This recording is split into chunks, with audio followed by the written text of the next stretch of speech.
Hi, my name's Denise, and in this video I'm sharing with you the completion of these two paintings here.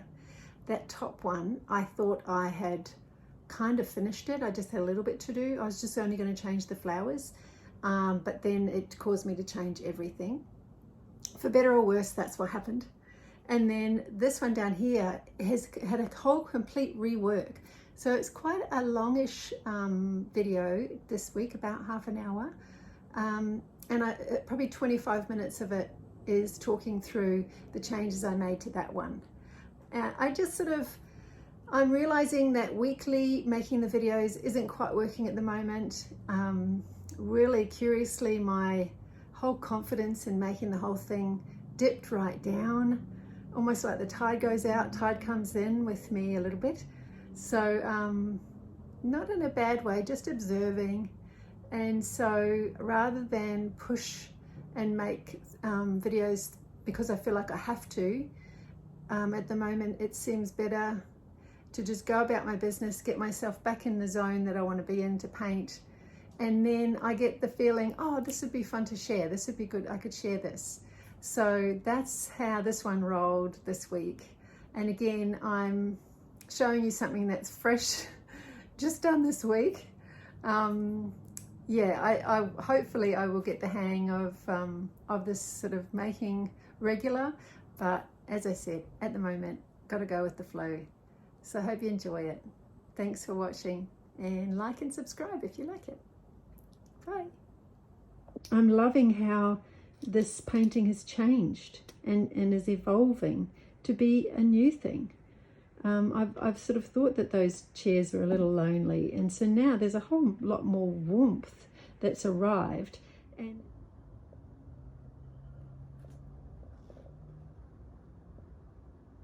I'm finding this color palette is a little bit strong.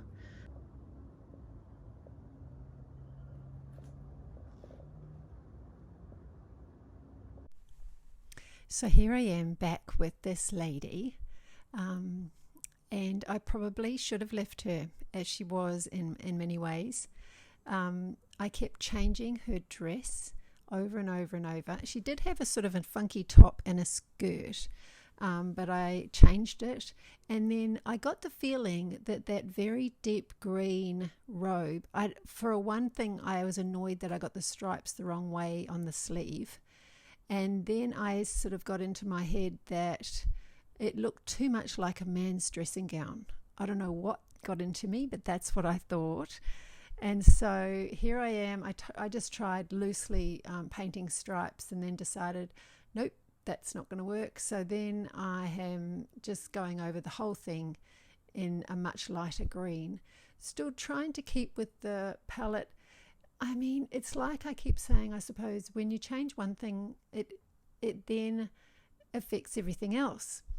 So because I had changed her dress to have such sort of a definite pattern, I then wasn't sure if, it wasn't working quite. I don't know, maybe it was working, but I got it into my mind that it wasn't. So I mixed up some green and covered up that robe. And then I proceeded to put some paler stripes on the thing. Sorry, I'm just trying to forward the video footage so that while I'm speaking it actually makes sense with what you're seeing. So yeah, I tried carving the stripes just with graffito, but that wasn't very effective. So I decided to use a paler color and to paint those stripes in, which I felt gave it a lot more kind of life. I've been thinking how much I love stripes and strong pattern. So yeah, I kind of went to town in the end by putting those stripes in. Yeah, it's been an interesting exercise in a way, this just how this one's worked, this painting, but I kind of love the overall softening that happened. It might not have been what I set out to do, but sometimes it's almost like a painting dictates where it wants to go, and sometimes I'll let myself go along for that ride. And so oftentimes, the painting could have been so many different ways. It's just where you choose to stop. I think we can keep going forever, but yeah, I quite liked it in the end. And as I might have mentioned somewhere along the line, that I had a deadline that I had to send some images in to go to a grammar school art show that's coming up in March. And I really wanted to send some new things.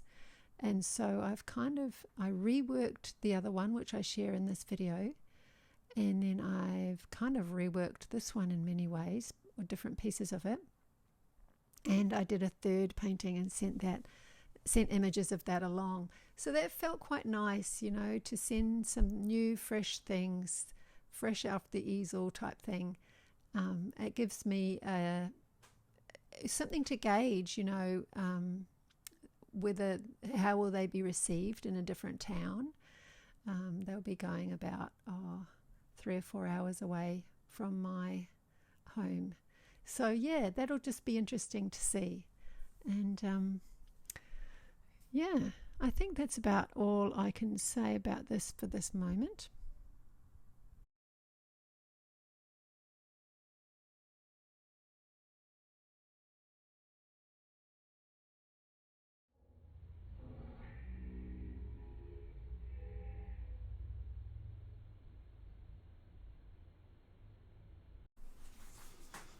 I thought I'd have share a chat about these ones. The lady on the left, I've changed it completely. I think I was very influenced by when I changed the flowers from being the bunches of roses, which I seem to be in a bit of a habit of just doing roses. I think in my mind I'm wishing for peonies a little bit more. Like over here, they're probably a little more bunchy, almost like peony shapes, but they're a bit too bright.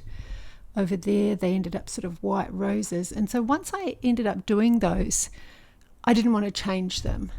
But with this lady's flowers, these are boring because they all look the same. And so that wants to change. So I've kind of given her very big orchid type shapes. And I really love this half of the painting. I loved the green glass vase and the kind of champagne glass and trinket type dishes. And then I loved the differences in the shapes that I've got in that bouquet. Like there's lots of different shapes in there, which makes it really fun. And so then the other half wasn't really, I didn't feel like it was really speaking to that half. And when a painting is so small, it wants to be, for me, I think it wants to be in harmony. So that led me to make lots and lots of changes to her dress and a little bit more of the background. So I think I'm going to leave it alone now. And so then it's funny because deadlines seem to make you or make me look at things differently. That I'm wanting to enter these into a show. And tomorrow's the due date for sending in the imagery. And so I have to hurry up and get these sorted. And so then I had this one, and this one, it didn't have the cup, the apple plate, the teapot, spoon or cup. It just had the vase and one plate. And it's had a visit to a gallery a while back and it didn't sell, but the three with the women did sell. And I was left with this one. And so I thought, why don't I make some changes? And as I came back so I just took to it with Neocolor crayons because I quite love the immediacy of drawing with crayon. And as I visited it this morning, I thought I would show you what happens if this works. What happens when we look through with the red. Might not show up well enough for you, but I think what's bothering me a little bit is that teapot. Because it's quite wonky, the shape of it is sort of bothering me, I think.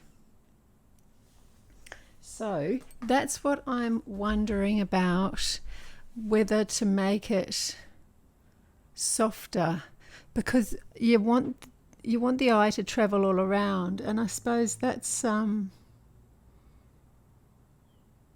maybe because the teapot's causing quite a strong contrast.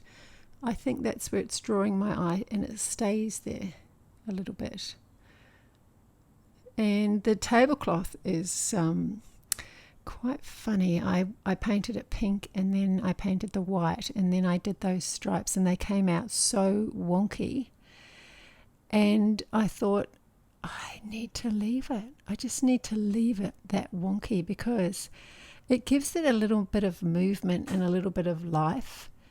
And that's something I'm really desiring in my work, is a bit of quirkiness. And so, yeah, that's interesting for the eye as well. It's, my inner judge comes in and gets rather critiquey.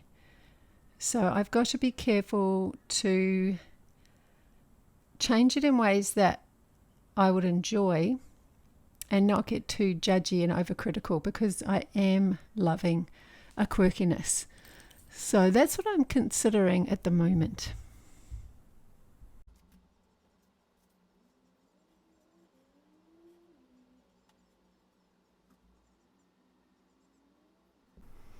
Oh, you're probably wondering maybe why this foil is around it. It's because this painting has been professionally framed, and I didn't want to go to the trouble of unscrewing it from the framing. So I just wanted to protect it with that foil so I could make the changes, and then I'll have to re-varnish it, and then it's good to go. That's the beauty, I think, of using acrylic varnish. I'm using Liquitex satin varnish, and so that's okay to paint over the top and go back over.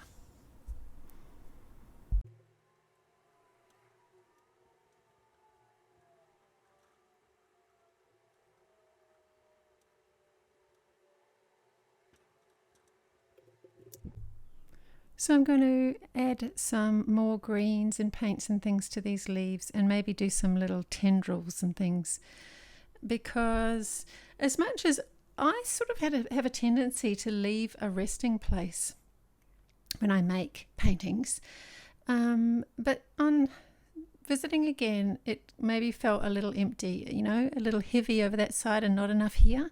So adding a little here will bring those, and it makes it feel like you're under a leafy canopy. Felt overwhelmed. You avoided them if you could, and stood up to them if you had to.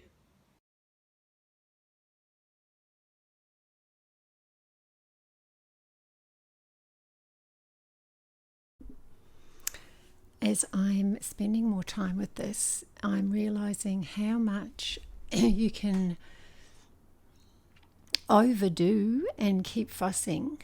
But then I've just had a bit of a realization that if I want the feeling of these to be like a canopy, in those beautiful Italian movies where they're outside and the leaves are across the top of the tables with lights and candles and all that beautifulness, I think that's sort of what I had in mind here. And then when I'm looking at it now, I'm realizing that those flowers are far too big and high. They kind of taking over, they're right there center stage. And so now the question is, do I want to redo the flowers? I've just taken away a couple of leaves that were behind this chair, because that was taking the leaves back to be behind, which I thought was fine at the beginning. But now, as I'm revisiting it, and I've put more things on the table and added more leaves up the top and these tendrils, I'm loving the feeling that these are coming forward. And one of the things that's stopping those leaves coming forward is that those flowers being in front. So I think I'm going to take those flowers away and reimagine a new floral something on the table. So, yeah, this is interesting to share with you that I've just sort of happened upon this by adding these things and revisiting it and wanting it to be ready for sending away to a show. Well, that's what I thought. So I might change my mind and not put that pressure on it, but if I get it finished today, then I do. And I'm aware that it's quite small and I'm spending so much time on it, but I'm trying to make a promise to myself to treat these small ones.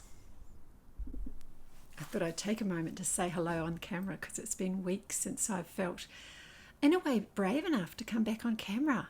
It's weird when you have a break from making video and insecurities kind of creep in. Yeah, I'm trying to treat these boards as if they were sketchbook pages because I am noticing I'm not getting to the sketchbook as much as I thought I would or wanted to. And so whilst I keep that in the back of my mind and I keep being inspired by Sandy Hester to create more of my sketchbook, I haven't really been. But I thought, well, if I treat these boards as if they are sketchbook pages, meaning I'm free to do what I want. I'm free to do the thing that I'm feeling urged to do. And it might mean that they get painted over several times to come to their end.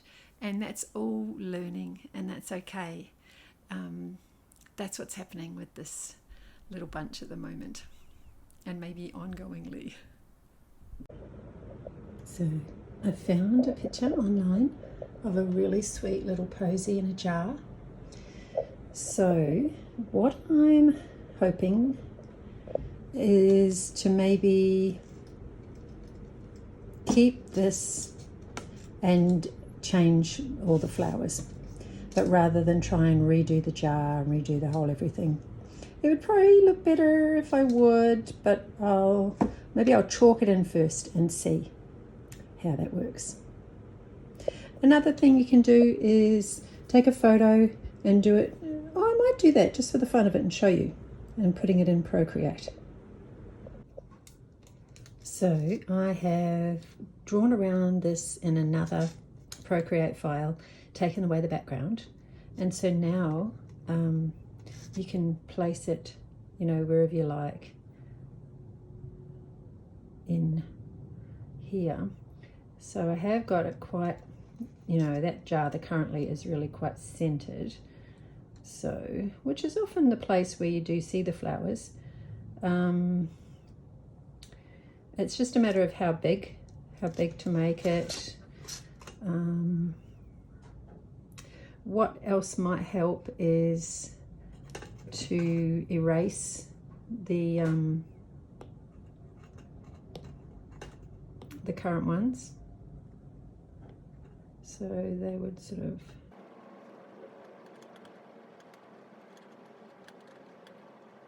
right. So then you do really have two separate things happening in the painting. I do get the feeling of them coming forward a little bit now because they're not touching anything else. Those things have stopped being a barrier. And so, whoops, what do I think about these flowers? They won't look as lovely. Well, they'll look different. They won't be realistic. So in effect, this is just giving me an idea to go with. It's sort of, in keeping with my color palette. If anything, I'd love to edge towards more funky. So, you can think to yourself, well, what's more funky flowers? See, these are kind of pretty, fussy, beautiful, feminine sort of wedding, but you don't get the feeling of this sort of wedding. This is more cottagey, country, more relaxed. So wildflowers or daisies or something like that, but I haven't really got yellow. So that's what I'm thinking now. I might have another little look for other types, or maybe just keep playing in Procreate, using this as an idea and drawing over the top of it with some more casual sort of blooms in mind. It's at this point that I can feel that I am getting carried away and getting mixed up, lost in trying to find the right flowers. So I'm sharing this bit maybe to give you an idea. Okay, so there's my picture. Now make another layer, bring in another image.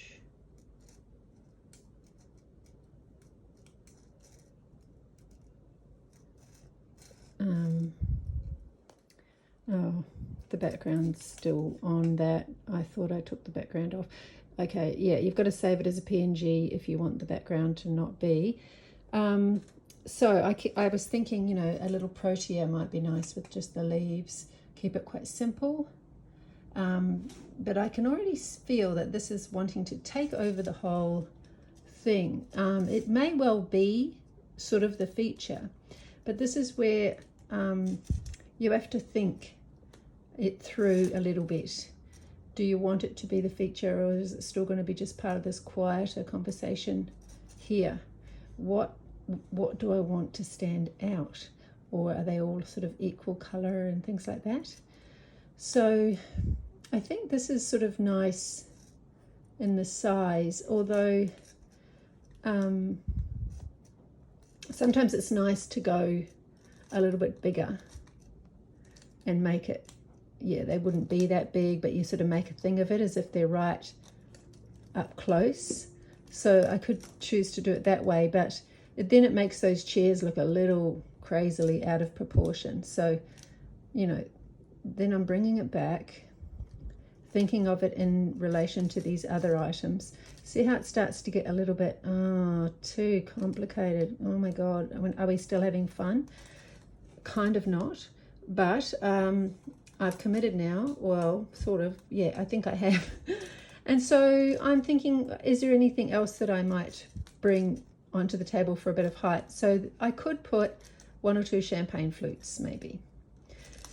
So that's my thinking, and I'll go ahead and see what I can come up with now with looking at these and seeing what happens.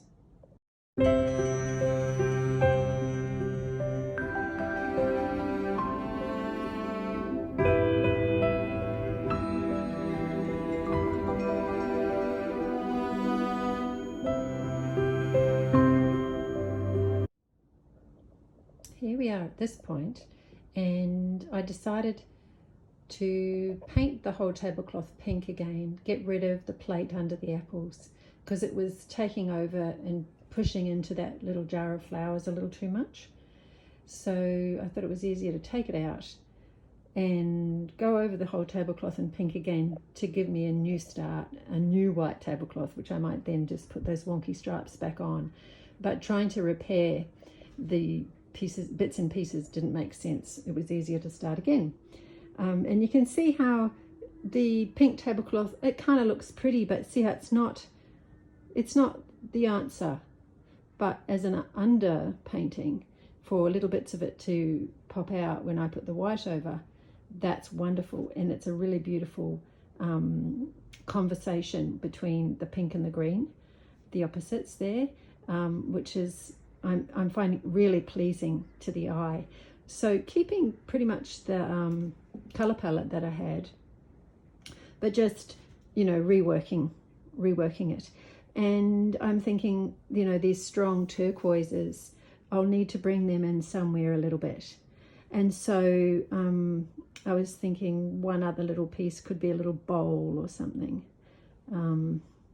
I've just sort of got to be careful to I find it actually really difficult to do random, and I'm pleased with these as sort of random. What I mean by that is it's actually really natural for me to just do a thing and find everything's evenly spaced, and it doesn't look as fun as random. So random sizes and groupings looks a whole lot more fun than evenly spaced everything.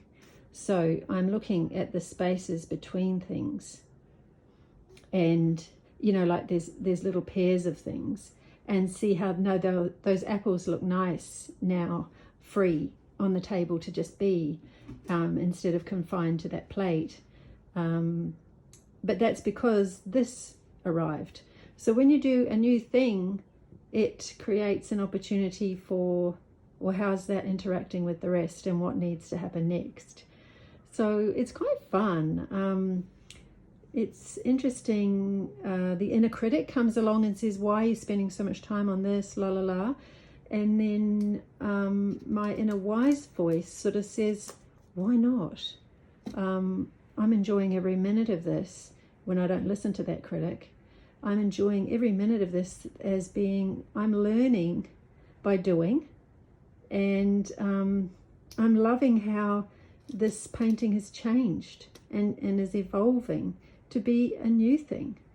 I've sort of thought that those chairs were a little lonely, and so now there's a whole lot more warmth that's arrived, and it's like some people have had a beautiful time together here and then they've gone, and then this is the remains of the lunch, and I love that. I wonder, who were they?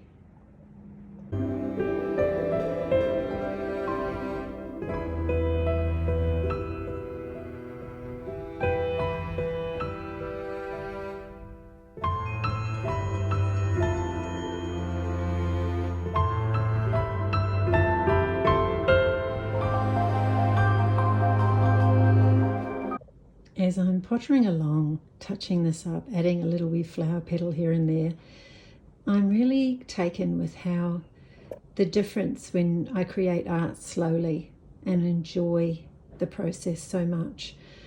And it helps me understand and reminds me I'm not interested in doing fast things. I love the slow. So that's quite a nice thing here as I'm painting quietly away on Valentine's Day.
I hope this was helpful, and if you've stayed this long, thanks for joining, and I'd love to hear your comments.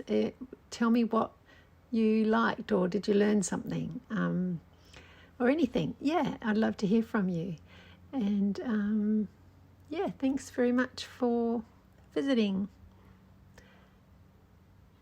And here they are, all finished and ready for the show. See you next time. Bye.